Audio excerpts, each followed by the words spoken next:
Hey, what's up, guys? I want to welcome you back to another episode of The Black and Mild. It's your boy, Adrian, here.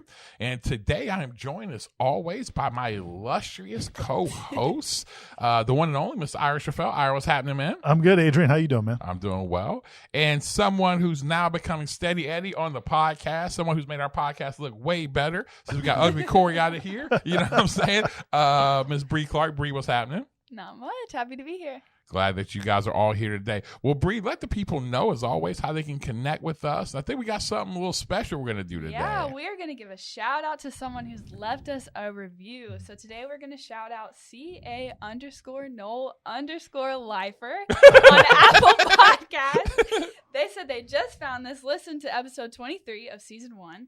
Thought it was really a powerful discussion and super grateful for having been able to listen. Thank you all for what you are trying to do, guys. Right now we have 102 ratings. Hey, 102. there we go. We want to get that number up, but not just because we want to get the number up, but because we love to hear your feedback. But as always, only if it's 5 stars. Only 5 stars. Only 5 stars, right? That we want that Mike Norvell. Like, Mike, he's 4 stars, kind of starting to get some 5s a little. We're good recruiting class, right? We're getting. Hey, listen, we've been in the dark years. You know what I'm saying? So right now, I feel like we get a 4 star. I'm like, oh man, we're back. Yeah. You know what I'm saying? He'll take the 4 stars. We will not. Yeah. We hold it to a different standard. Yeah, we around hold here. to a different standard right here. We're back in the day. This is late 90s. This is late 90s. We want talent. No, I'm just joking. But yeah, guys, make sure you leave us a review. Again, share when we put it out there. Follow us on social. We'll have all of our links, especially on Twitter. That's one of the best ways to get connected with us in our bio. And so, man, at this time, we got our favorite part of the episode. That part of the episode where I say, hopefully, we do not get fired. It is our time called Air It Out. Here at Air It Out, what we do is we just get off our chest something that's been on it for maybe the week or whatever, and it could be good or bad. So you never know what's going to come. Normally, if you listen to the pod, I'm normally coming with negative vibes. You know what I'm saying? Ira is normally kind of positive vibes, and so. But today, yeah, we're gonna go in there. So, Bree, we're gonna start with you first, ladies first. Bree, what do you want to air out today? Today, mine is going to be good. Oh. So I don't know if you guys follow the Instagram. It's like Good News Movement or something like that. So they posted something about a guy, I think his name is Paul, who's in 9th grade, and he's blind, and he runs cross country. So there's a fourth grader who trains so that he can be his guider in cross country. So he stands in front of him, and I think they hold like a string or pole or something, so he guides him in the runs. But this kid's in 4th grade, training every day so that he can keep up with the pace of 9th graders, so that who he's guiding doesn't ever have to feel like he has to stay behind because he's faster than him. I just thought that's awesome. That's crazy. That is an amazing story. Wow. And I mean, thinking about running cross country, I mean, the terrain that they go through, without being able to see. I mean, it's amazing for both of them. I mean, it's. But how old you are in 4th grade? Yeah, 4th grade. I definitely wasn't thinking about trying to help anybody else. Yeah. 4th grade. I'm just saying, back in 2010, though, I was just trying to get right on Mike Tyson's punch out. You know what I'm saying? I was just trying to get right on. I was trying to be Sandman by that time in the 4th grade. But man, that's incredible. All right, what about you, man? What you got today? Man, I'm going old school. I'm going negative vibes. Hey, I'm bringing it back to season 1. This is a little bit a tribute to Corey, who usually brings the driving rants. Yeah, so I've got a little driving rant. Okay. So I don't know when this happened, man. Like, people just lost any sense of manners when they get in the car. People, if you walk into a store, for the most part, if you walk into a store and somebody's coming behind you and you hold the door for them, most time they're going to say thanks. You always get the 1 or 2 people who are so focused on their day that they don't think about it. But most people are going to say thanks and acknowledge it. When you get in the car, I don't know when this happened. It used to be back in my day, if you let somebody in traffic, if somebody's coming out of a parking lot or at an intersection or something, you let somebody go first. They give you just a little wave. Yeah. Like, I appreciate you. I appreciate you. You could have just blocked me off there. You could have made me sit here for another 5 minutes in this traffic, but you let me in. Now people just accept it. They just expect it. And then you do it, and then they just keep going.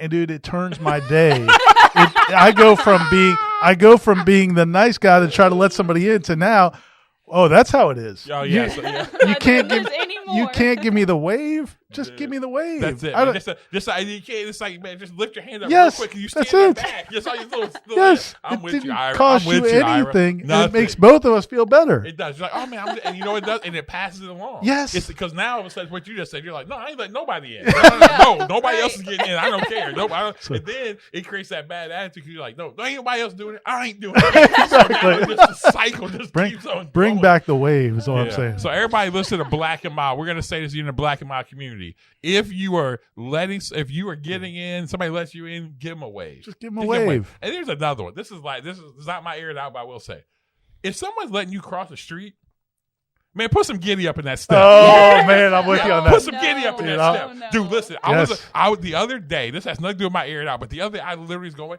and this kid walks across the street. I'm telling you guys, for a split second. I'm like, yo, I'm gonna bump him. He didn't get a bump. Like for a split second, I almost bumped the kid because he just like it was like this mindset of like, oh, you should wait for me. I'm like, homeboy, no, I need to see some knees and chest hustled up across the street. Dude, that's all the time at Publix or at the grocery store when people are coming out of the store and you wait for them, and it's like they're going to the prom procession or something. It's like, dude, come on, can we get going? Just like hurry up, back in the day, people would be like, oh yeah, get a little hustle, and then they'll wave at you too. Say, hey man, I appreciate it. They just walk across like I'm owed this. No, what I bet you got to be owed to is get some of this paint on your jeans because I'm about to hit you, man. Anyway, sorry y'all. I'm a very nice person. Anyway, man. So I had to get my negative out, but no, I actually have a positive vibes today. So positive vibes today. As we're recording this, it was last night was game 2 of the NBA Finals, and there's a clip that came out of Coach Monty Williams. So many times we hear about coaches, and again, we can hear about the negative things of coaches, whatever. But man, Monty Williams' story has been amazing. I mean, again, if you don't know Monty Williams' story, a few years back, tragically lost. I don't even remember who it was. I mean, I know it was his wife. It was his wife. I think maybe one of his children. Might have been a child, but definitely his wife. Yeah, in a horrific car crash, and he's and then Monty Williams, just an incredible man, a character, faith, all these things. And not to interrupt you real quick, but just only because my experience back in the day when I was working in Thomasville, when him and Charlie Ward got drafted by the Knicks. Yeah. And Charlie had a camp in Thomasville. And Monty, coming out of Notre Dame, he had the whole heart thing and everything. Yep. He came to Charlie Ward's camp. Judge Mathis was also there. It was like a youth basketball camp and thing. But Monty Williams told his story then, his testimony then, about being a kid. He was born into a family, basically just the worst situation ever. I mean, he was subjected to abuse and drugs and all. I mean, just awful. And he was sharing the story as a 22, 21-year-old kid. And at that time, I was like, man, it's amazing he's gotten to this point. And now what he's come through since then. Dude, I mean, like, I'll never forget when that happened. And just even, like, I'll never forget watching. I actually watched, the clips they showed at the funeral when that happened. Man, just this, like, his ability to stand up there and just what he was able to still stand on, and you just. But what I love about it, and the reason why I bring up Monty Williams, and that's why I'm rooting for the Suns right now, is because of that. Man, last night, you got to see who he was. Like, everybody said what a good coach he is. But there's a moment, DeAndre Ayton, and there's this clip that's out there. DeAndre Ayton had, made a couple mistakes. He was down. And Monty is mic'd up, and he grabs him, and he's like literally sitting on the bench. He's like, hey, listen to me. He's like, listen. He's like, you're down, and I'm kind of paraphrasing, you're down now because you set the bar so high for yourself. He's like, the reason why you're down is because now the bar is finally, you set it to here. He's like, and then he goes on telling him, it's not about just only by stats, but it's by force. Go now and go. And in a sense, he's like, go back and get to that level. Mm-hmm. And what you saw in this moment, man, this coach, this big 7-foot joker who makes millions of dollars. Yeah. He's like slumped over, shamed, big final. And then watching a coach grab this man and not just, you suck, whatever. He's like, no. The reason why you're mad and you're sad because of the work you've already done. Right. So go do the work. And just reminding the dude, and then he goes out there, and then the dude was hooping after that. Yeah. And it was one of those positive moments, man. Again, even for me, I come out of a world where it was a lot more harder. But I think it's not about should be hard on players or not, but the thing I love is Monty Williams is Monty Williams. They'll say he'll get on you when he needs to, but he truly leads out of who he is. And I'm always going to tell people, you produce when you lead up authentically who you are, and them being able to clip that last night and they catch it and watching that. I mean, I'm sitting there watching it. I woke up this morning and I was having to go on social and I see it. I mean, I got like emotional watching it because you watched a coach take a young man who he could have just pushed down, but pulled him up. And then you're watching it roll. So it was an incredible moment actually watching that. His humanity and that, but you see it in that team, the way they play. Because Milwaukee will make runs. Yep. And they'll cut it to 4 or they'll cut to 5. And the Suns team, man, they just, I don't know, man. By the time this airs, some more games will be played and things can change. But man, they're so fun to watch, and I think a lot of it comes from him. Yes. Just the way they play together, they play for each other. Yep. It's just they play basketball the right way. They do, and then you watch it again. Is we're avid basketball watchers. As I was watching it, it's like watching Chris Paul. And all that I've been doing is praying. As a man of faith, I've been praying like, man, it's not the brother get hurt. Yeah, that brother got, that brother's always getting hurt. I'm like, man, no, Chris Paul, I don't, man. Somebody put him in a bubble wrap throughout the days they're off, like what I'm saying. But watching him, how he plays, how he gets everybody involved, he kind of leads, and then you watch this emerging of Devin Booker. But that's what's so cool about them together is you've got the old head, and then you've got this young guy, and then this young gun with all this. And what I love about Book is like Book's got this old school game, but he's got such a swag, but he's got this new school swag, but it's like it's just straight basket. I mean, it's just straight like production. It's just production. He's getting you with a straight like better basketball video. It ain't like it ain't a whole lot or whatever. It's just straight like those are the worst players to play against sometimes because it's a difference. When I played against Allen Iverson or Stephon Marbury, guys like that, them dudes were just so. I mean, the stuff they could do with the ball. Not that Book's not good with the ball. But man, the worst when I played against Mike Bibby, because Mike Bibby, man, he went and gave us 30. And I'm talking about it was the most basic fundamental 30, and that's what pisses you off more. Because you're like, dude, I get if somebody's saucing me up, but when you're just like 2 dribble pull up, just wearing you out, it is the most boring thing ever. But you're just like, hey, my man's got 30. Don't say nothing, just goes home. And so, but I love watching Book. I love watching Suns, and hopefully, as my man said, Suns in 4. Suns in 4. It's gonna be. I predicted last night 5. I'm gonna give Milwaukee 1 at home. Yeah, but yeah, man, it's somebody said it best, man. Let's talk about Giannis when he just almost destroyed. I don't know if you saw that with the kid Torrey Craig last night. Oh yeah. Somebody literally said that you'll get a kick. He said Giannis is just Christian Okoye with a signature shoe. And so Bree has no idea who that is, but I know you know who that is because he is. Man, that dude's 280-pound running back. He is, and when he's playing, we always joke. We're like, man, that man when he's like playing NBA 2K, it's like having the turbo button on. Giannis is full turbo, no bag, just turbo button. I'm like, dude, like, get out the way. Yeah, like when he hit Torrey Craig last time, I was like, oh yeah, Torrey Craig may have like he may have some internal bleeding. Like they may have to go take him and get checked out. So anyway, well guys, we are really excited about today. We have an incredible guest that came on with us again, and you're going to hear more about it. Again, I think one of the best pods we've ever done. I think one of the best stories, and again, you guys are going to love it. We kind of pre-recorded this, so real quick before we jump into it, and we introduce, and you guys get to hear this section of this interview that we did with Marcus Bullock, the CEO of Flikshop. What was you guys' take of our interview with him, really quick? To me, I just was blown away by him because one of the things I worry about so much with our society and with the prison, the prison industry, industrial complex, is that we lock up kids and then their lives are over. From one mistake they made when they're 13 or 14 or 15 or 16, and they get in that system. And man, I just think it's so hard to get out of that system. I've seen it with friends of mine. I've got kids I grew up with who have never gotten out of that system, and so.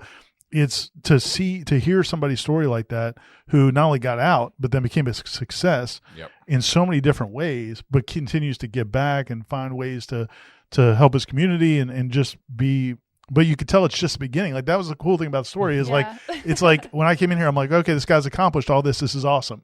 But when you're listening to him talk, you get the sense this is only the beginning, which is really inspiring. Absolutely. Yeah. He just sounds like a great guy.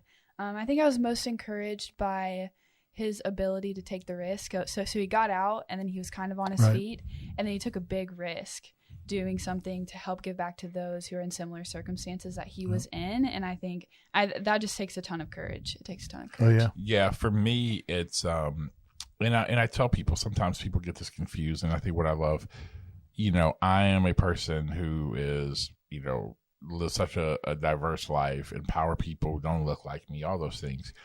But what I've realized too is I really love and really celebrate when I see people who do look like me, really adding in the importance of that. You know, I think that's the biggest thing for me is that him, and even what I love about him not doing it from a nonprofit standpoint, him actually doing it for a for-profit, because I think that in the world that we're coming into, that's what I was most impressed with. In the world that we're going into, I believe that there are real social needs have to be solved, but I think they many times need to be solved by for-profit companies, because I think there's greater access to capital, greater have you seen what we're going to learn about his app that he created, you know, greater technology stuff. And so I love that, but I love, because again, as you'll hear me talk about in there, just the gap, there's a huge wealth gap, you know, again, among Black Americans, and watching entrepreneurs like him create, not just, hey, he's got one person, but he's got multiple people working for this company and the other company that he had and all that. I just love watching it, because I think what it does, and why I love getting stories like this out there, is because it allows not only young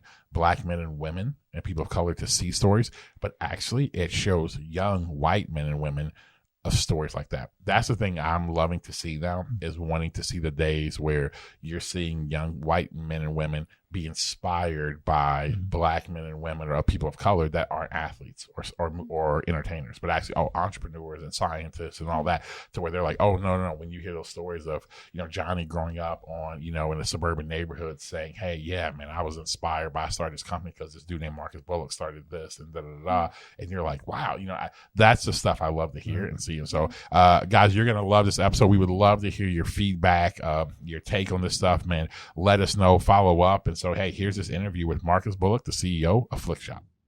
Well, guys, we're excited to be with you today on the Black and Mild. We have an incredible guest with us. We have Marcus Bullock, who is the founder, CEO of Flikshop. Flikshop is, again, one of the most innovative kind of companies and ideas that I've heard of, because it is there's a thing that was birthed really out of a place of his own, really kind of a walk through life, and really with Flikshop, it is a company that really it connects people who are incarcerated with their loved ones. And Marcus has, again, he has been featured in so many different magazines. He's got people who've invested in him like John Legend, Baron Davis. And it's gone beyond just these postcards that get sent, and now it's business and incubation and all these things. And so he is an incredible, really, I think, entrepreneur, inventor. And so, Marcus, man, welcome to the podcast today.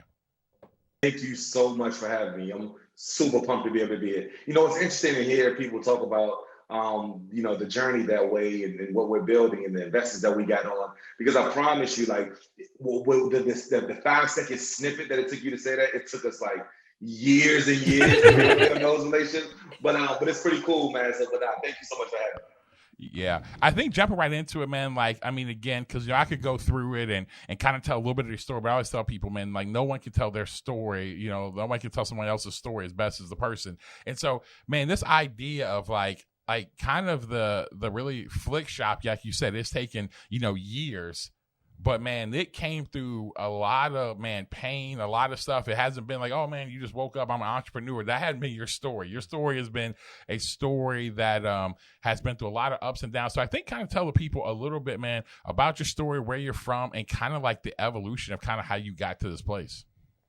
Yeah, no, thank you so much. Yeah, so right now I'm taking this call here in Washington, D.C., where, you know, I'm one of the ones that was born and raised in this area. I lived here between Washington, D.C. and Prince George's County, Maryland. And when I was 15 years old, growing up in Prince George's County, when I was in a sophomore in high school, I made a horrible decision. And my best friend and I, who was 16 at the time, we decided to carjack a man in a shopping mall parking lot. As a 15-year-old and 16-year-old kid, thinking that we, you know, knew all of what we were doing, and we had all of the sense in between basketball practice and earth science class, we decided to go out and go carjack him. It's a horrible decision. We tap on the man's car window while he's sleeping in his car, demand that he gets out of the car. We jump in the passenger and the driver's side and speed off while leaving him standing right there in the middle of the parking lot. We get all the way down the highway, and the next morning, next thing we know, we're in handcuffs for that carjacking. I would be certified as an adult while going through the court proceedings as a result of that arrest. When I landed in front of my final judge, right before he sentenced me, they told me that, you know, although I was slated to be the homecoming prince, and I was a starting shooting guard on my basketball team and had really good grades in my earth science and math class. And I'm the Benjamin Banneker math tutor. All of these amazing things, Marcus, you are Dr. Jekyll and Mr. Hyde. And you are a minister to our society. So I'm going to give you 8 years to serve in adult maximum security prisons. I'm 15 years old listening to this sentence, and that was like the most bananas thing I had ever heard. But if I'm being honest, I didn't even really understand what was happening. So I guess, man, 15 years old, you find yourself now going to, again, you're not going to juvie, you're going to big boy prison at 15 years of age. I think I would ask, man, like, you said, you didn't really kind of know what was going on, but like, as you entered, you're kind of like, man, you're leaving your mom. I mean, like, when did it really hit you of like, man, this is like my life is forever changed? When did it really hit you? I mean, it took a minute to hit me, right? Like, I mean, I'm 15. You know what I mean? Like, my vocabulary words were like, I don't know, mitochondria. Like, that was my earth science class. You know what I mean? Like we had different, like, my interests were centered around trying to figure out how to get in the Prince George's Journal newspaper, because if we made it to the state's, championship, I had to play Sherwood. Like, I was slated to definitely get caught trying to dunk on somebody, and I knew I was going to be able to, get those D1 looks before I got it, became a junior. Like, that was my brain, right? Wow. And when I'm going through the court proceedings, and even once I got sentenced, right, like, I'm going back into the cells, and I'm like, yeah, look, y'all locked up. I mean, I'm in here with y'all for right now, but of course, like, my lawyers will figure it out, and like, they'll talk to the judge or a prosecutor or something. They'll figure out, like, there's no way that I can miss this many days of school, because if I do, my GPA is going to drop. If my GPA drops, then I'm going to get kicked off the basketball team. If I get kicked off the basketball team, then there goes my potential scholarships. Like, so there's no way any judge is going to allow for me to be able to lose my potential scholarships, right? Like, that was my brain. So when I would call home and my mom was like boo-hoo crying and like, are you staying strong? Are you okay? What's going on? I'm like, Mom, what you crying for? I'll be home by next weekend. You tripping. You need to go ahead and talk to the lawyers and figure out a way to get me out by next weekend. The thing is, man, before, the holiday comes. It was interesting. It took a while for it to really set in with me that like things were real. Man, one of the things I've learned as I've gotten older is that when you're a teenager, you're especially a male, your brain isn't really formed to understand consequences yet. And so, people hear this story and they think, well, how could you do that? Man, think back to the things we did when we were 15 or 16 or 17. They don't make any sense. Why would you do that? Why would you put yourself at risk, put other people's at risk, things that drinking and driving, just all the different things people do. The problem, though, is once you get incarcerated for something like that, that can change your whole projection for your life. And so you made a mistake when you didn't understand the consequences. Then you go into prison, and then that can change you, and that could change the whole direction of your life. And I think that's what's so cool about your project is you found a way to, your mom helped you, and you can talk more about that, but you found a way to help some other people avoid going down that path where it changes their whole life. I'm super grateful for the community of people who wanted to ensure that I didn't completely lose my life and lose just my mind, right? Like, the reality of it is that I grew up in some of the worst areas in the Washington metropolitan area. So I knew how to fight. I wasn't fearful of the people that lived in the prison, right? Like that wasn't my issue. I knew my hands could keep me safe while I was in there, right? But one of the things I didn't prepare for is the psyche that happens that's disrupted as a teenager when you're overly concerned about your girlfriend buying you a t-shirt that you're going to wear from winter, when you come back from winter break, to now your pressure is being, well, you live in a maximum security facility and your cell partner has life plus 43, and all he talks about is the beef that we have because we're from the DC area with the guys from Richmond. And when you're beefing in prison, there's only very few places that you can go. So everyone is living together every day. And, dude, make sure you strapped up with, the knife, because if you get caught in that breezeway without it, then your mother's going to get a completely different phone call, right? And so how to mentally do that balancing act between wanting to play and joke and learn. And I'm thirsty for knowledge. right? I'm 15, 16, 17 years old, and all I want to do is just learn stuff and retain it and regurgitate it. And you don't even know that you're hungry or thirsty to learn, right? But these older men that I'm around, they're like all just chilling, and at best they want to talk about the game. And I want to talk about everything else. It was a very interesting place to grow up. Wow. So I've heard a little bit about your mom's letters from Adrian, but I'm interested to hear your perspective on how your mom writing those letters really helped you. What's interesting, Bree, as I was going through that season and how damaging all of that stuff was for me. And I remember the moment that it became real for me. It was like, oh, snap. And that was when I met one of my boys who was in his mid-50s. And he had told me that, prison is one of the only places you can be like 17 and one of your boys being in their mid-50s, like one of their closest, that's right. But we walking around the rec yard, and I asked him how long he had been in prison. And he had told me he had served 31 years. And I'm like 17. And I'm like, yo, 31? Like, you served 31 already? What? I'm like, yo, this is crazy. I'm like, oh, snap. Well, if they will make you serve 31, definitely they won't make me serve all 8 of 9. And that's when it kind of sort of just went south for me. Like, my heart hit the ground. And that's when things got really bad. And so I became angry, frustrated. And my mom, she started to sense the language difference, the attitude adjustment, right? All of those things were starting to pound down hard on me.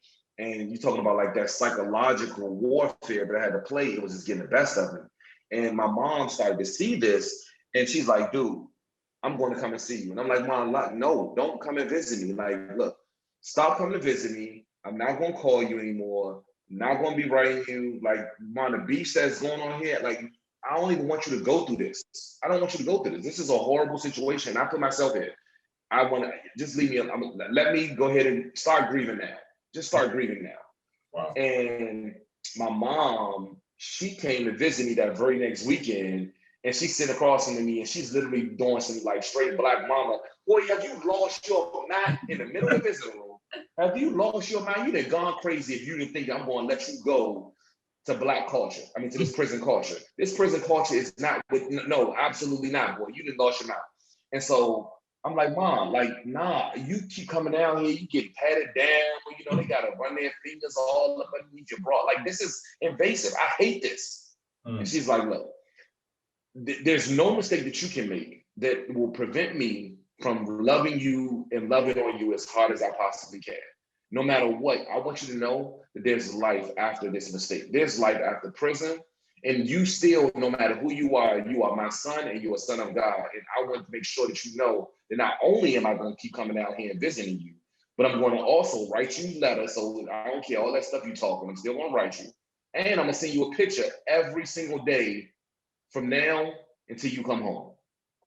I'm like, Mom, I got 6 years left on my prison sentence. You think that you writing me letters and sending me pictures is going to help do any of this? I mean, what you think? When you get in you go back through them double doors and get in your car and let the window down and the breeze run through your head and you watch the breeze get through the trees. I'm gonna go through the double doors and I gotta go back through the breezeway. And I gotta go back to my cell and I'm gonna be sitting there wondering what's going to happen after count time. Right? It's just a different lifestyle between the two of us. And she's like, all right, whatever. And she leaves and she does exactly what she says. And she writes me a letter.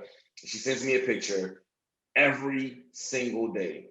My mom will send me pictures of everything between a cheeseburger or a slice of pizza, or my niece is getting ready to get on the Shockwave roller coaster while eating some funnel cake. She would send me the most craziest pictures, in the moment shots. And it would cause this thing. My mom, she was literally Instagram before there was Instagram. It would cause this thing, it was crazy. There was no content coming to prison. You know what I mean? There's no social media or texting or easy emailing or any of that stuff that's in prisons, right? So my mom was the one that was responsible for getting the entire housing unit different content to look at. And I was grateful to her because it literally saved me from going off the deep end. And I was connected to her and my family in a very interesting way, something that other people in the prison just didn't have. Yeah. Well, that is one. First of all, that is an amazing. I never forget when we sat and we had our conversation. And you talked to me about that. That was the part that blew me away. Is that I don't think people realize. Again, you get to see actually a mother's love. I mean, to take a picture, to send a picture, write a letter every single day. Like that takes an outright commitment, but I think it just shows the power of a mother's love of being committed to that. I think the question now, kind of fast forwarding, so you're in there, you're in prison. This kind of changes your mindset.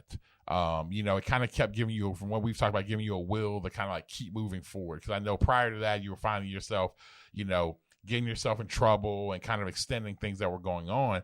But I kind of fast forward, getting to now, can you tell us about, man, the day you were released? You know what I'm saying? When you were like, what was that like? I mean, because I think so many times, because I know because this all builds into your story, but what was that like when you knew, man, I'm about to be out of here? What was kind of going through your mind, kind of about to re-enter into society? Because last time you were in society, I mean, you were a teenager. And now, you're entering back in now as a grown man. So, like, kind of, what was your mindset coming back in?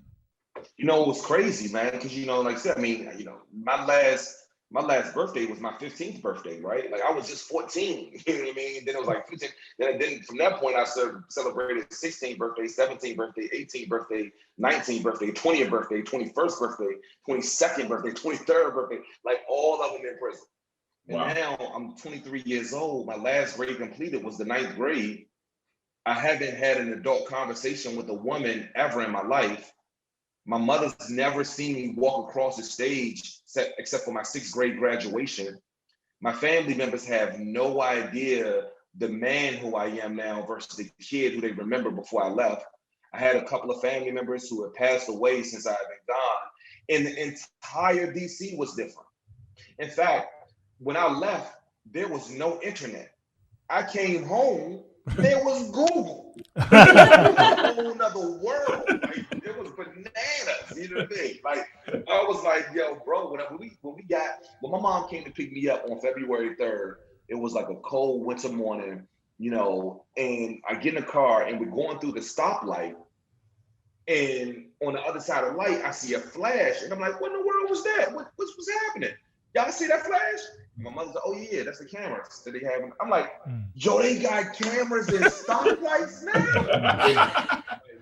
It was crazy. Like the whole world had evolved. In some ways, I felt like it moved past me. I felt like I had been left behind. I felt all of my friends had gone on. They began to either create families or they moved out of the area because they ended up going to college, the university, and never came back.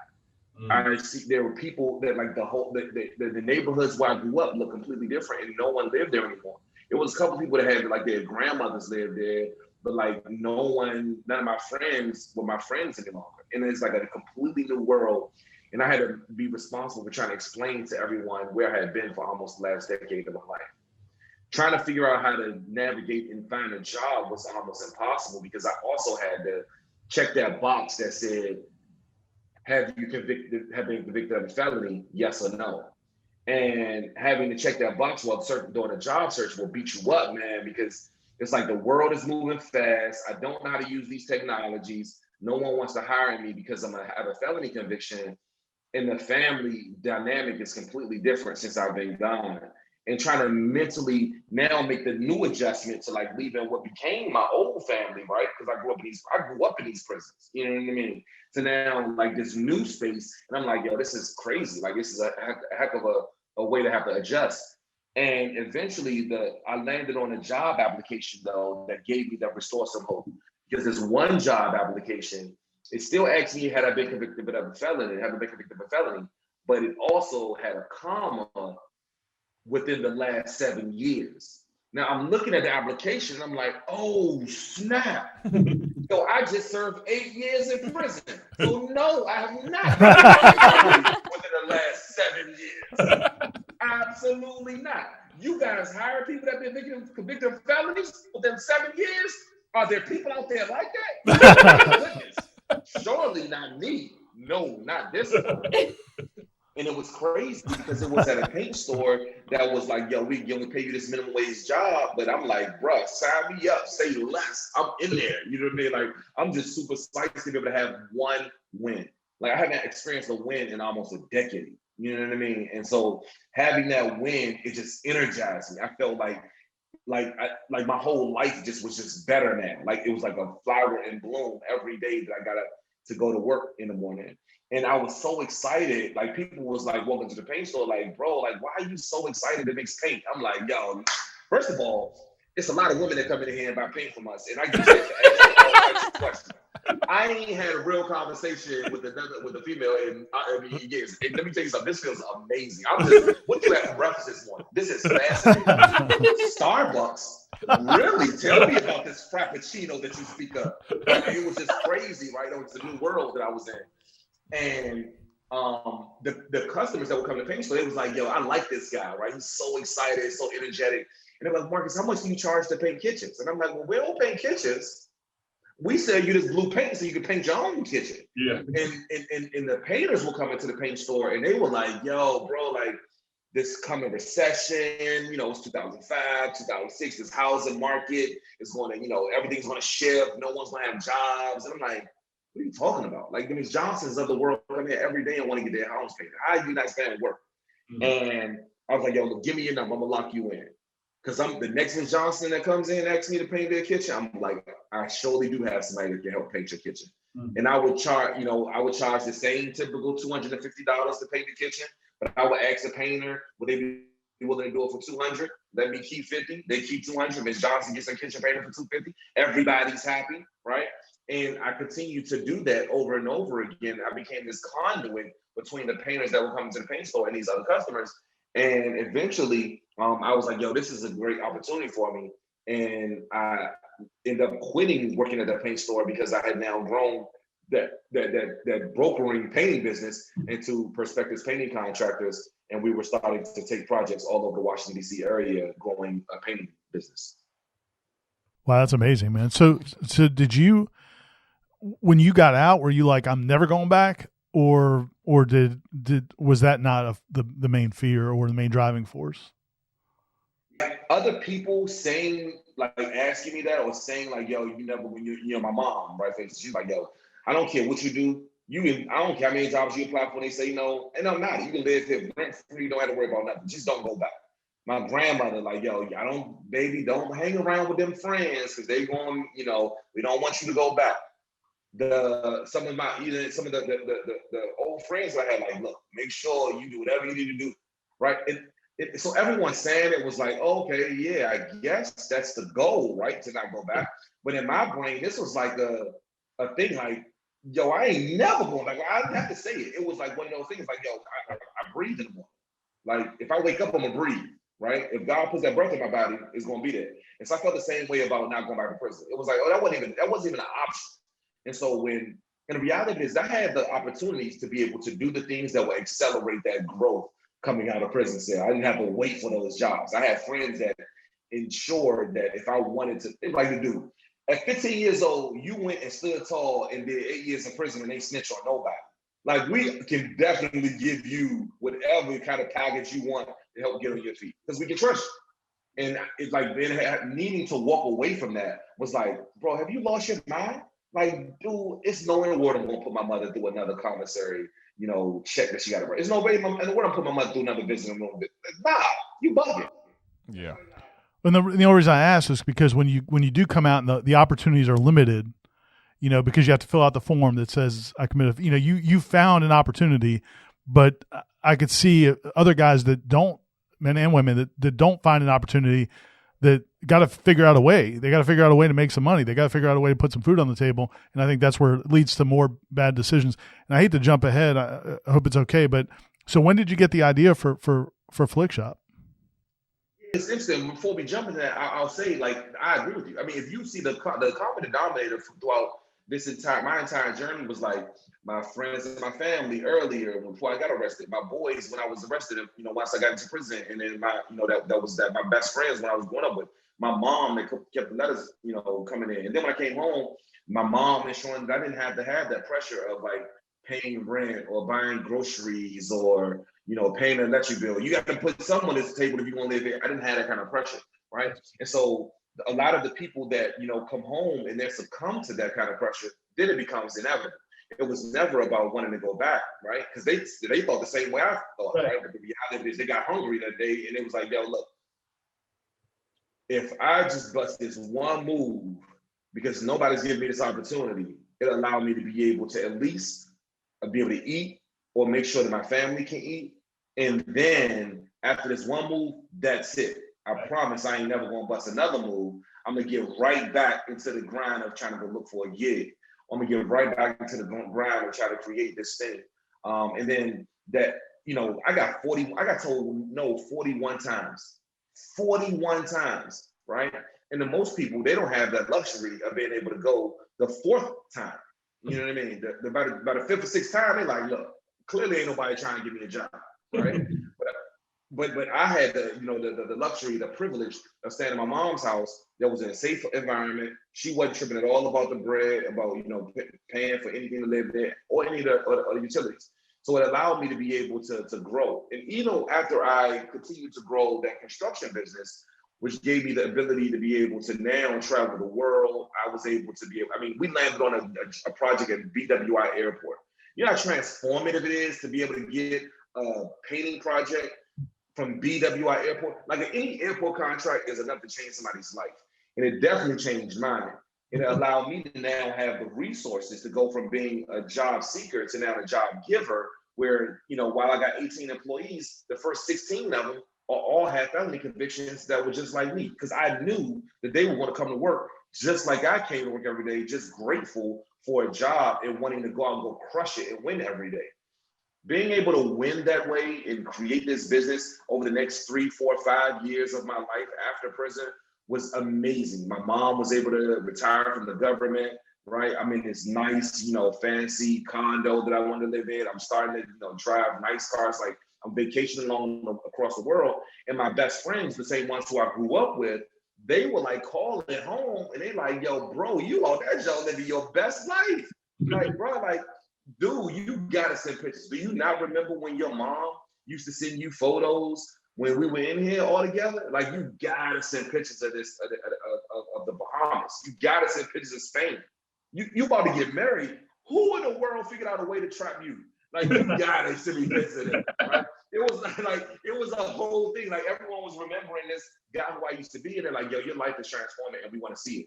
And I felt horrible that even though I knew how important mail call was in prison, I wasn't writing letters and I wasn't sending pictures. And so I knew I had to figure out a way to solve that problem. So while we were focused on, RFPs and ITBs and RFQs and architectural plans and kitchen remodels and Brazilian granite countertops, I literally Googled in the office how to build a mobile app, because I knew if there was an app to help me get my coffee quicker, there had to be an app to be able to connect families back to their loved ones incarcerated.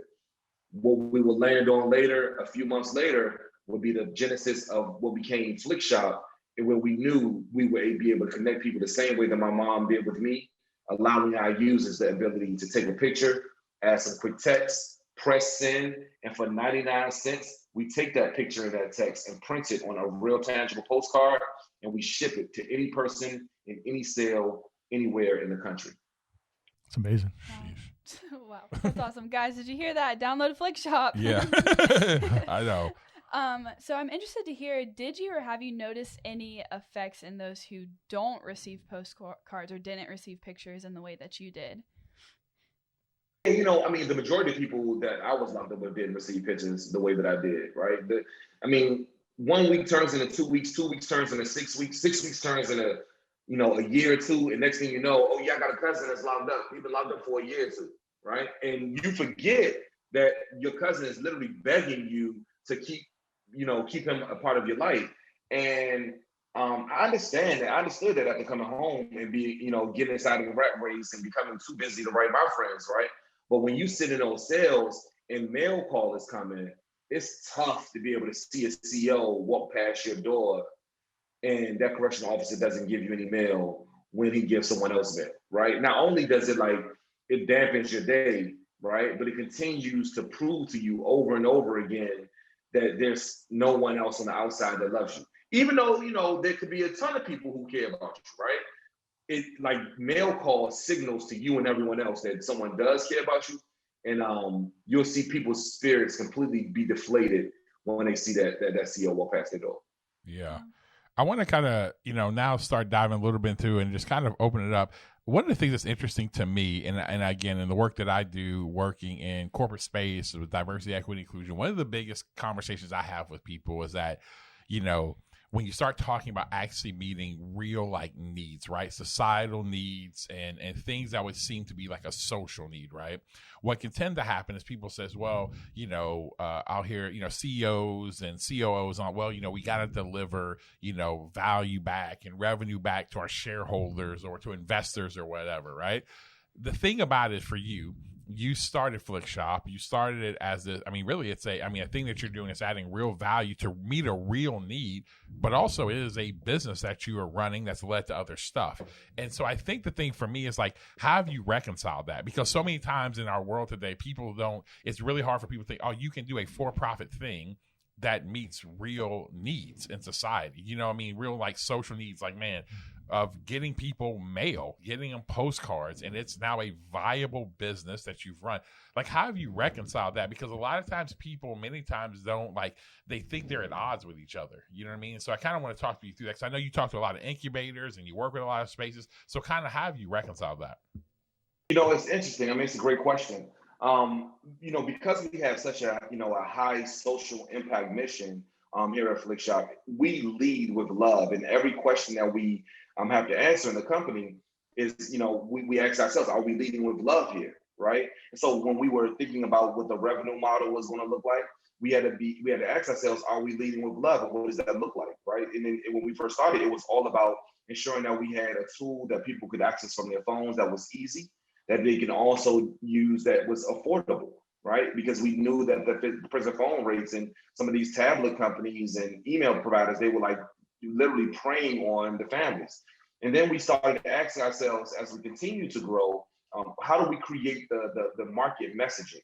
What is the messaging that we want? What is the brand statement? How do we want to appear to the marketplace? So then not only are we helping to shape the relationships of the family members who leverage our technology, but we're also being very intentional about creating this empathy network that is centered around love and ensuring that we're able to connect real stories and real lives and real people and real families back to the community in a way that is palatable and that they can digest, so they can understand the real tragedy that happens every time that someone ends up inside those handcuffs, right? And some of the times what that looks like is maybe one of our different product offerings or one of our different services that we will launch to be able to pilot to find out how the community responds to it. One of those were the Flikshop School of Business, where we work with returning citizens and even people still while they're incarcerated, and help them understand what the pathway from prison to entrepreneurship looks like, and leveraging my past and my then co-defendant's past as a part of the lesson plan curriculum that we've developed to ensure that we're adequately helping to prepare you for release after prison. Not so much as to come home and start this, booming, successful venture-backed company sometimes, but even just to be able to come back and be able to be the CEO of Guap if you happen to land that job at Chipotle. What does that look like, right? And then there are other offerings that we offer inside of our company to ensure that we're being thoughtful about the community we're serving, like the Flikshop Angels program, that allows our community members to band together and purchase Flikshop credits for our children of incarcerated parents. The children of incarcerated parents, those are the invisible victims when mommy or daddy goes to prison. In fact, with women being the fastest growing prison population in the US, we have to be thoughtful about what that must mean for the children that are losing their moms to incarceration. And I'm talking about for years and sometimes decades at a time. So how we help support our children has become an integral part of our revenue model, but also being very thoughtful about leading with love. If we do our jobs right, one, we'll completely democratize communications in one of the most secure environments in the world. But two, we'll also build a scalable venture-backed company that can bring that data solution, that machine learning solution, that communication standard to other verticals that suffer from some of the same things. Like some of our military personnel who are struggling when they first go to basic training and can't connect with their loved ones because they can't have access to the internet. or our elderly community that struggles with maintaining relationships with their grandchildren because they don't know how to work the iPads they bought it for Christmas last year, but yet still want to be able to see those pictures that get posted from the kindergarten graduation on Facebook. Yeah. We think about very intentional about some of these same audiences because there's a way to be able to build a big sustainable business and do it for good. We just want to be able to bring that kind of story and narrative to some of our executive market spaces because we believe that there's a real responsibility from even some of our corporate partners to do the same. Yeah.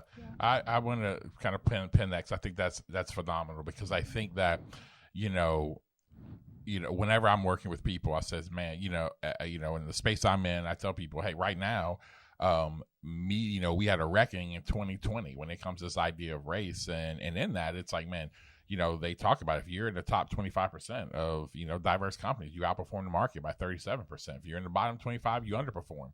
Millennials want a diverse workspace. They'll be 75% of the workforce by 2024. And at the end of the day, it's like, talent and money, like, listen, if you aren't answering that's not why you should answer this, but at the end of the day, there is a revenue side of it, and that's really interesting because you're seeing a lot more of these models happening. But what I love what you're doing is I think it's always about the motivation and the intent. It's not about, hey, let's find a need so I can just go, make money. It's the fact that, no, here's a real need. I want to solve this need. But you also can build a sustainable model. And I love that because now you're able to provide jobs. You're able to provide more. As this thing is built, I love what you're doing. Again, like you said, from the angels part of it to the entrepreneurship side of it, you're able to build more and more as you build a sustainable model, not in just being a nonprofit model, because sometimes a nonprofit model, you just got to wait for people to give to you. Right. Versus now you're like, no, we're creating this and we're solving problems probably better than some nonprofit models are, so I love kind of that. I do want to ask this really quick, and I'm going to pass to Ira, that help me understand this because, again, as a black man, there's a report that just came out, I think it was a few weeks ago by McKinsey Institute, talking about there's a $220 billion wealth gap right now among, in black America. And one of the things they talk about is the lack of access to capital among, among black entrepreneurs. Normally the most entrepreneurs that are black have like one employee, or they're single owned because they don't have a lack of access. How have you been able to do that? You have a lot of people that have helped, that have come behind you and backed you. Kind of how important is it to get capital and backing the way you have, and how have you been able to do that? It's interesting. It's been a heck of a journey. I think that, it was virtually impossible for us to be able to raise capital when we first learned that was even an option or possibility, because we just didn't know how to do it. We had no idea how to raise capital. In fact, when I first learned that there was another option outside of debt financing for Flikshop, we were already like 3 or 4 years in. I hadn't even heard of it. I had never heard the term venture capital. I didn't know what an angel investor was. I didn't understand what that really meant. I never heard any of those terms like cap table or dilution or equity. When someone mentioned equity, I'm like, I got equity in a couple of my rental properties. That is the only place I ever heard that term was in real estate, right? And so when I heard, when I learned about all this, I'm like, it opened up a massive, the exposure one is key. So when you talk about the wealth gap, a big part of it is exposure. The second part of it is social capital. Right. I didn't grow up with friends that talked about raising venture capital. Right. The families that I grew up around, they didn't have businesses that were growing to try to be scalable. If they were even an entrepreneur, matter of fact, over like 10 years ago, people weren't even like entrepreneur wasn't even a sexy word. It was like entrepreneur. You were entrepreneur. That was like a side term for hustler. You're running a game. It didn't become sexy until very, very recently. Especially in my neighborhood, if you was an entrepreneur, that means you ain't have a job, right? And so trying to figure out how to navigate between this new definition of what success was, because my grandmother lost her mind when I came and told her that I'm going to quit my good old job at the paint company to go start a painting business to go paint people's kitchens and porch steps. She's like, have you lost your mind? Are you crazy? You know how long it took you to land that job? And now you about to give away that 401k, you about to give away them health benefits, you about to give away all this stuff to be able to go paint some porch steps, Marcus? You don't even paint. You don't even pay. You're waiting on the next guy to come pay them for you, and you thinking that this is a business because you want to be an entrepreneur. This sounds like a hustler and a scheme to me. You need to go back and go beg the people for your job back, right? And so I had to jump through those hurdles of what my community looked like, so to help me understand what the possibilities were to be able to get to a point where we can raise capital. Once we learned about what the terms were, which came as a result of me applying for Techstars in a business accelerator, they were like, yo, well, we want to give you this check. When they was like, we want to give you this check for some of your company, I'm like, all right, cool. What does that really mean? And how much money are we talking? Because it really didn't matter. I'm like, oh, you 100 bands, 100, you about to give me $100,000 to build my company? You know how many kitchens I had to remodel just to be able to go buy the paper and the ink to keep this company going? I need not only that 100,000, but I also need the mentor network that comes along with having conversations that didn't look like any of the conversations I had in my previous life with my family and my community where I came from, right? Like when we talked about growing businesses there, it was like, yo, if you can make $100,000, that was the thing. It was like 6 figures, right? It was like, if you can make 6 figures, you were like the most successful person in the family, right? And so now I'm in an environment where people are talking about raising millions of dollars to build businesses that are worth hundreds of millions of dollars. That was something that I had never seen or heard of before. And my mind was blown to know that people that every day that ate the same food that I ate in the morning and wore the same shoes that I wore in the afternoon were talking about the levels of money that I only read about in Condé Nast Traveler magazine. It was something that was phenomenal to me, and I knew I wanted in. And so I had to make mistake after mistake after mistake by going to go pitch in and asking for money. And the first pitch I ever did, it was for an event. It was a pitch competition, and I'm like the first person to pitch, right? And at the end of my pitch, the guy who looks at me, I'll never forget, his name was Michael. Michael was the CEO, he was the founder of the company Blackboard. And Michael looked at me in my face, he said, Marcus, I got one question after you did this 5-minute riff just now. Where's your pitch deck? And I was like, what's a pitch deck? And he was like, dude, you don't know what a pitch deck is? You asking me for a bunch of money?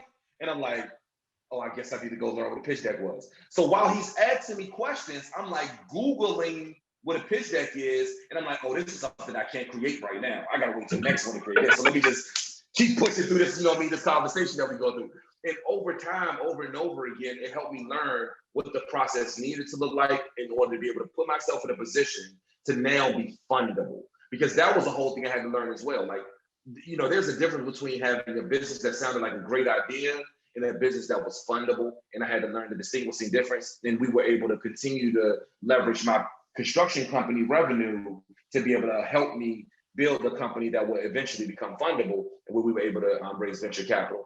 One of the barriers I want to be able to help to break down is some of those access barriers, the access barriers to capital, because there's a culture inside of this community with that centers around the expectation for everybody to come in and know how to start and run these scalable businesses. When the reality of it is that they all probably could. It's just that they just didn't have the same access of knowledge. They had the same knowledge gaps that I did. And I want to be able to normalize people not knowing what a cap table is before they come, and ask for mentorship, so that people won't get boxed out the same way I did when I first started raising capital. Wow. That's amazing, because it's exactly where I wanted to go with my next question. If somebody tuned into halfway through this conversation, they would think you went to the Wharton Business School or you got your MBA at Harvard or something. Your business knowledge obviously is immense. And a lot of that, I'm sure you gathered by just absorbing from the people you've been exposed to, which is awesome. But for the people who don't have that opportunity yet, what would you, what are resources that you found, whether it's Google or the library or whatever, what were ways you learned some of these business terms and concepts along the way before you got exposed to those people? Mentor or mistake. Majority of it came from mistake. Some of it came from mentorship. I'm learning in my later years now, try to learn less from mistake and more from mentorship. And so now I'm very, very intentional about seeking out those who have done it before me and asking very, very clear questions about their path, not to be able to ascertain something that's applicable for my specific business, but just genuinely listening to what their experiences are. Because success leaves footprints, right? We've all heard that term before. So one, how do you find those footprints? And then how do you gain access to them? And I think the best way to gain access is to allow people to talk about themselves. For people who do podcasts, and you guys know, people like to talk about themselves. So allow them to be able to talk about themselves, and they'll be able to give you some of the notes that you need in order to be able to help you along the path. But a lot of it for me really was a mistake. And for real, I don't even frown on it. I tell my children every day, like, yo, I ask my children to come home from work, like, yo, what mistakes are you making today? Where did you fail today? Like, you work too hard to be an A+ student, and somehow that makes me feel as though you follow way too many rules. So what rules did you break that allowed you, that within the parameters of what you know will prevent you from getting in trouble, but allow you to be able to be risky and fail? Like, and maybe it's like trying to sport you that you normally wouldn't, or maybe it's trying a language that you wouldn't, or maybe it's working on some computer software that forced the computer to crash. But I promise you, we got a backup of the computer and we can upload all this stuff and get back on it. But where are you failing? Because once I got to the point in my own confidence level that allowed me to be fearless enough to go out and go fail, I was like, shoot, it was cool with being able to jump out my window without a parachute. I promise you, I'm gonna build it on my way down. And if I don't build a parachute on my way down and I hit splat, as long as I didn't die. But did you die? But did you die, Marcus? You ain't died? Cool beans. Well, get your butt up and run back up the steps of that building and go jump out the window again and see if you can build a parachute on the way down. And if you go hit splat again, but did you die? Marcus, there are people that would give their right arm to be able to be where you are. And we all could say that, right? Like in all of our lives. I mean, I got friends right now that are living in prisons right now in D building today that will literally chop off their right arm to have the problems that I have today, right? So the audacity of me to get up every morning and complain about me not being able to figure out how to get some billionaire to write me a check for $1 million for my business, bro, that ain't your money. That's his money. He worked hard for that, right? So she if she didn't want to write you that check, she ain't got to, right? What was the reasons why she didn't? And then learn from that, Marcus. And then be fearless enough to go have another conversation and find out if you learned enough in the last one to be able to get you to that next conversation. And I think that's one of the things that fearlessness and the ability to be able to jump out the window without a parachute allowed me to be able to take my mistakes as my mentorship. And then hopefully I'll build enough social capital to have real mentors that'll tell me, Slim, no, you should not be trying to pitch Flikshop to a VC investor that only invests in Series B companies, or only invest in healthcare companies, or only invest in drone technology. You need to be finding an investor that invests specifically at your stage, writing your check size for this amount, that lives in this area, that wants to have this kind of impact, and blah, blah, blah, blah, blah. That level of mentorship allowed me to be able to get to a point where I could begin to think about closing around, but also along the entire gamut of running a business. Wow. You just covered a few of the obstacles that you faced whenever you were starting Flikshop. So I'm really interested to hear, what are some major wins for you? I mean, I had some massive wins, right? I mean, just being able, I can't believe I'm having this conversation with you guys today. I mean, I'm doing a call from a mansion in Georgetown where I got a key card and have access, right? Like, that's crazy. That's bananas. It don't belong to me. You know what I mean?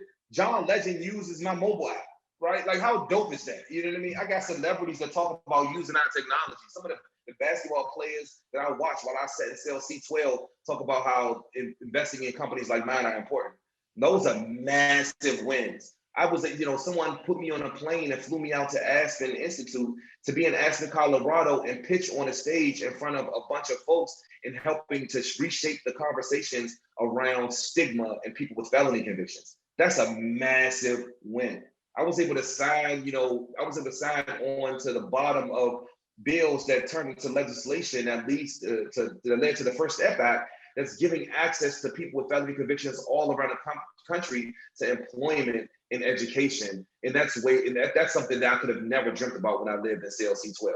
I think even through all of them, the TED Talks, all of the publications and media and all that stuff, you know the dopest part, Bree? My mom is able to walk around with a Flikshop t-shirt on and like, my son's the CEO of this company. And she does it with pride and talks about me in a way that we were never smart enough to even pray for. I'm super grateful for that.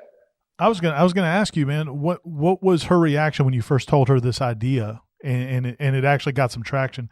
I can't imagine could you even sense the pride from her?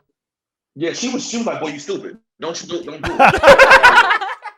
This is crazy. You are crushing it right now with these kitchen remodels and these basement remodels, and you painting up colleges and universities. Boy, you are crushing it. Why would you start a business? Look, you did time in prison, and that was in the past. You did all them 8 years. Now you home. You all right. Why you want to go back and do something with people in prison? Jesus.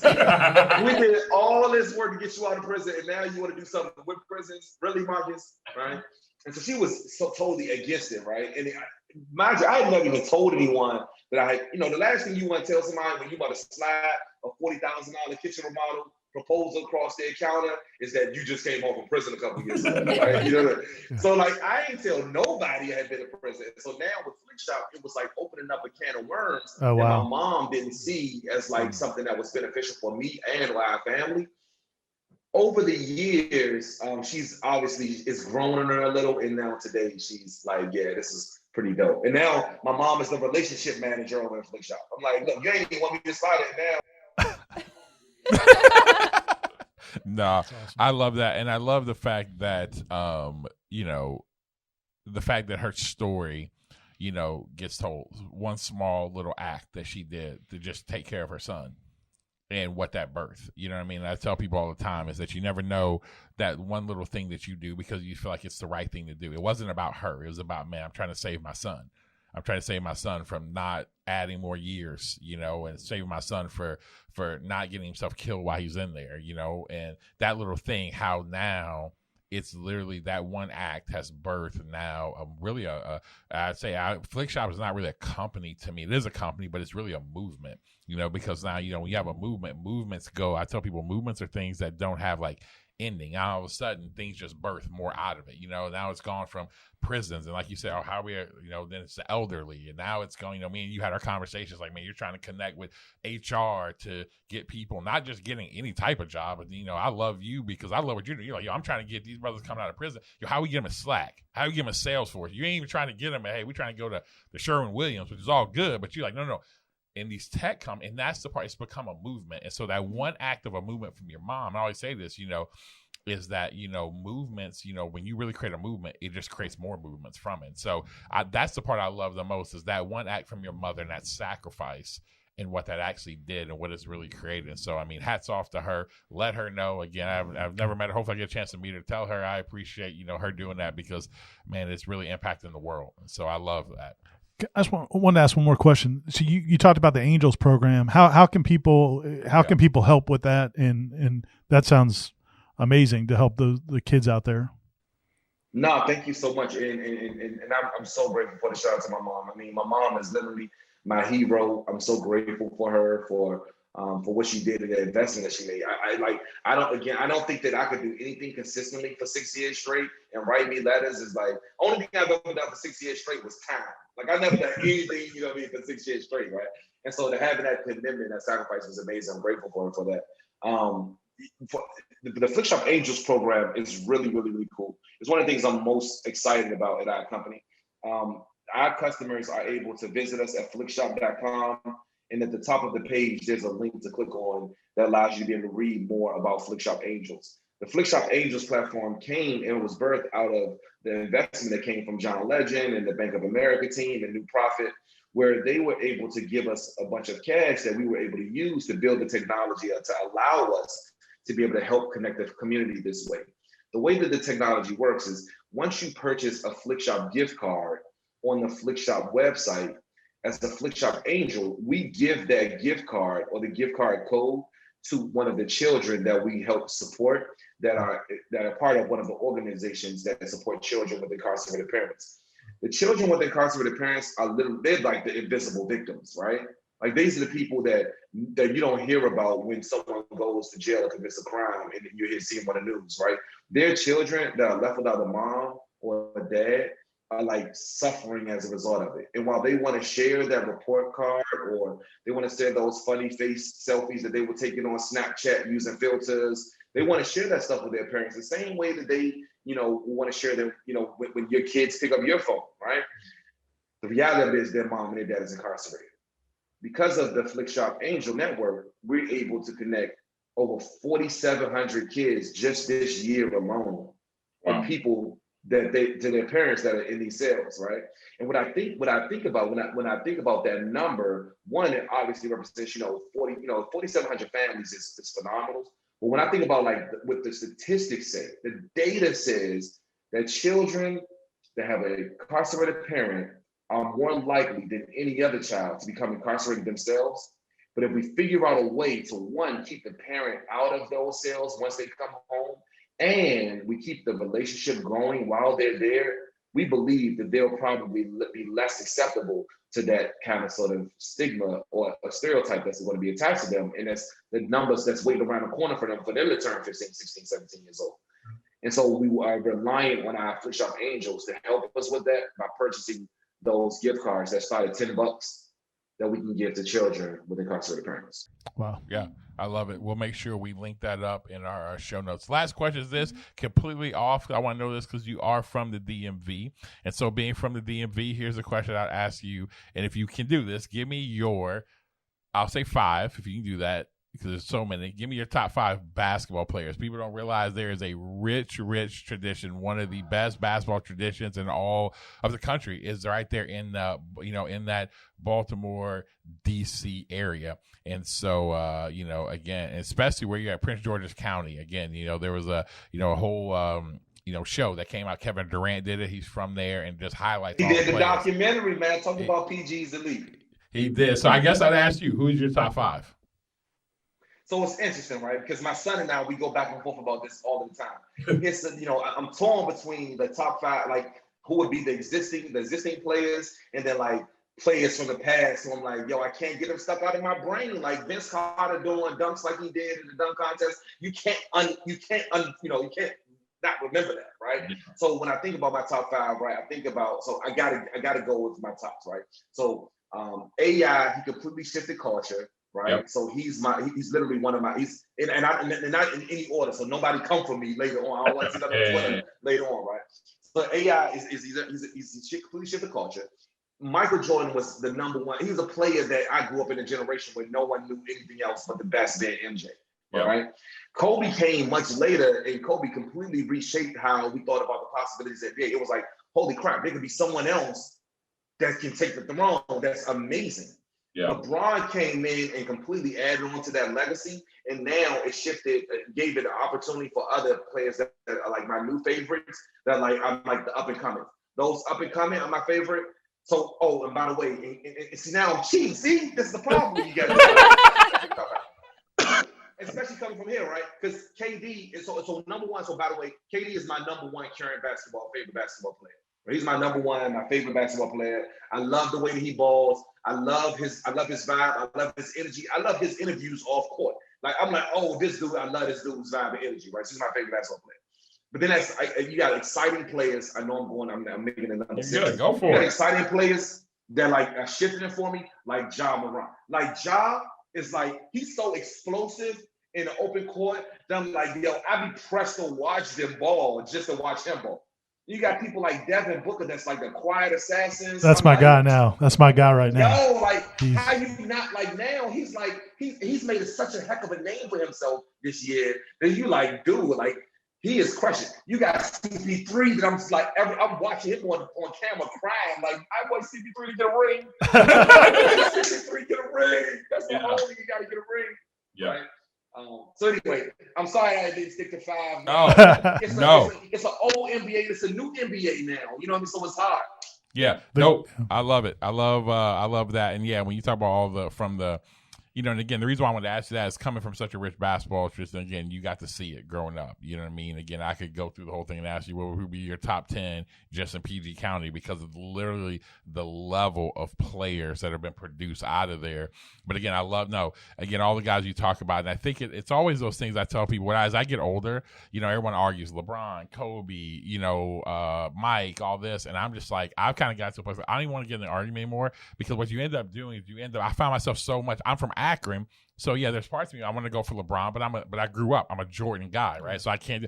But I also realized part of that, these stupid arguments make me not enjoy sometimes like the greatness. You know what I'm saying? Some of the greatness LeBron has done, I didn't even enjoy it. So I'm like, no, I'm a Jordan guy. Even though I'm from Akron, I wanted to root for LeBron. I'm like, but I'm a Jordan guy. And then, you know, he left Cleveland, the whole deal. But then I look back on it, I'm like, man, that 2016 run that he did when they won a championship, the level of a dude who brought a championship to, I mean, it's like bringing water in the middle of the desert. I mean, it is that Cleveland was the cursed city, and the dude says, I'm coming back to refinish this, to actually do it in a game 7 against one of the power. It's one of the most amazing things. So I think that what I always tell people, man, yeah, I got my top 5, but I'm just starting to love to enjoy the game and watching it. And I love the new wave of players. Like you talk about Bullock, Morant, you know, I mean, all the guys. Well, what I think is interesting, and I know we'll wrap it up, but you know, KD changed the game. KD and LeBron changed the game in terms of there's no positions anymore. Yep. You know, it used to be back in the day when I was growing up, when you were growing up, you know, you had the big post player, you had the Ewings, the Olajuwons. Yeah, you had AI as the guards. You had those individual, but now it's like KD, LeBron. They can do everything on the court at any time. It's incredible how the game has changed. Yeah, I literally KD pulling up from the logo. It's crazy. It's crazy. 7-footer. It's crazy. I was literally before we jumped on this podcast, I was actually on the phone. You know, recruiting's opened up now, and the coaches are out. So I was talking to one of my friends, Division I coach, and one of the things he said to me. This guy's got some really, you know, he's got some really good bigs in his thing. And he was talking about one of his bigs and he was like, man, how dominant he is. He's like, man. And he even said, he's like, man, if this was 10 years ago, this kid is a top 10 or 15 pick. He doesn't know if he'll be that now because, I mean, he's a traditional big. I mean, he is 7 foot. I mean, he ain't like stepping out shooting threes. I mean, it's blocking shot. You know, it's that old school like Pat Ewing. You know what I'm saying? Like he's that, and he's like, it puts you how the game's evolved. But I also think what you said, what no one wants to give credit for is this. I mean, Michael Jordan shifted the game, but then the person who I think shifted the game the most, I think you talk about Kevin Durant, you talk about LeBron, but I also think Steph Curry, because now what Steph did. No one was shooting. The shots he shoots, we all say this, every time he would shoot a shot, because I'm a coach's kid, I'm like, that's a bad shot. And so after a while, he just keeps making them. We're like, no, it's just a good shot. Now, Dame Lillard, he's coming down. It's like, yo, we're picking and rolling at the low. Yeah, we're picking and roll at the logo. You can't even go underneath it. That used to always, we were talking basketball, you go underneath that ball screen. Now you're like, no, man, you got to fight over top like 35 feet away from the basket. It's like, it is insane, like the way it goes. But again, that's why I tell people you can't compare basketball in generations, because they're like, well, can you imagine LeBron, you know, back in the day? I'm like, yeah, well, can you imagine Michael Jordan if he knew, if he has like in the NBA today, where you can't touch nobody and like all that stuff like that, and then on top of it, he had all the training. All the, you know, back in the day, we were revolutionary. Mike's lifting weights. Like that was like revolutionary for his body, was lifting weights. Now, you know, LeBron's over, you know, I don't know if he's injecting himself with like with Martian, you know, blood or something, but like so it's wild. But anyway, all that being said, hey Marcus, man, I know you got tons to go. Again, I know this is like one of your 5th things that you've done already this morning. So we really appreciate you taking time, and man, we love everything that you're doing. And again, in our network here, Black and Mild, I want to encourage everybody, man, go out. Support Flikshop, learn about Flikshop, spread the word about Flikshop, because it is an absolute incredible company making incredible impact that is going to lead to more and more life changes. So Marcus, man, we appreciate all your work and your time today. Thank you so much. I appreciate you. Had so much fun. All right, take care.